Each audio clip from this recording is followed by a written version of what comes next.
Halo semuanya, Assalamualaikum warahmatullahi wabarakatuh. Sebelum jadi mahasiswa hubungan internasional tuh aku sering banget beberapa pertanyaan yang bolak-balik ke kuping aku. Itu gimana sih hubungan internasional itu bekerja? Terus hubungan internasional itu mempelajari apa aja? Apa cuma berdiplomasi? Terus bagaimana cara menangani konflik kalau kayak perang-perang gitu?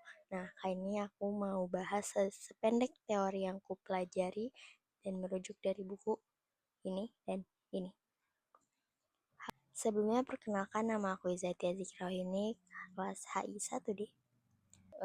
Video kali ini dibuat untuk menyelesaikan tugas dari mata kuliah Teori Hubungan Internasional. Yuk sama-sama kita bahas bareng-bareng secara singkat dan sat-set. Teori dalam hubungan internasional adalah alat untuk menganalisis dan membantu kita memahami pola dan tren global. Nah, sehingga bisa menjadi dasar bagi kebijakan luar negeri. Sederhananya, teori adalah rangkaian konseptual atau rangkaian konsep yang membantu kita memahami dan memprediksi fenomena tertentu. Dalam hubungan internasional, teori digunakan untuk menjelaskan sebab akibat dari suatu peristiwa. Misalnya, kenapa sih terjadi atau bagaimana sih negara itu membangun kerjasama? Menurut Kenneth Waltz, teori internasional berfungsi untuk mendefinisikan hukum dan pola yang mempengaruhi perilaku negara di panggung atau di rancah internasional. Teori harus diuji dan melalui hipotesis, observasi, dan analisis data agar tetap relevan. Nah, teori hubungan internasional ini punya 3 komponen utama, yaitu epistemologi, metodologi, dan ontologi. Epistemologi itu bagaimana kita memperoleh pengetahuan tentang dunia internasional. Apa ada yang percaya bahwa realistis hanya bisa dipahami lewat hypermis atau positifme, sementara yang lainnya percaya bahwa ide norma juga berbentuk dunia atau konstruktivisme.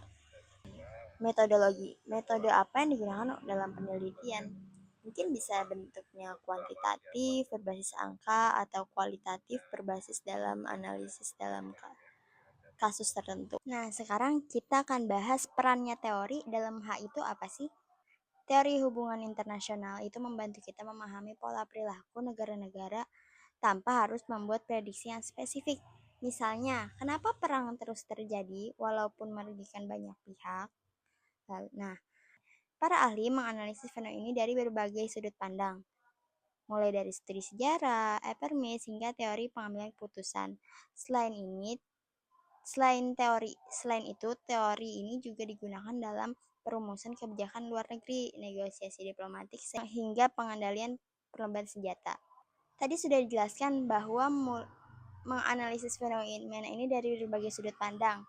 Ada 4 tingkatan analisis dalam hubungan internasional. Yang pertama, kita ambil contoh pertanyaan untuk menjelaskan tentang tingkat analisis individu. Bagaimana sih kepribadian dan psikologi pemimpin dunia mempengaruhi keputusan politik?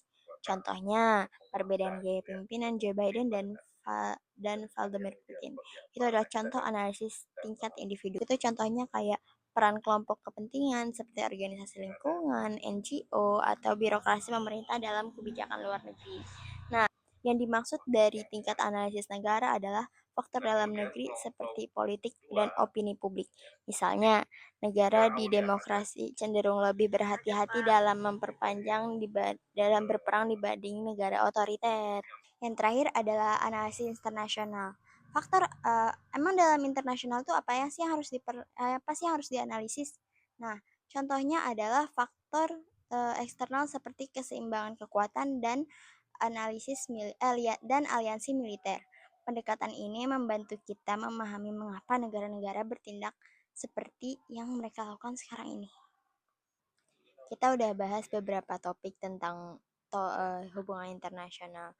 Nggak afdol kalau kita nggak bahasin masa lalu. Masuk ke topik sejarah hubungan internasional.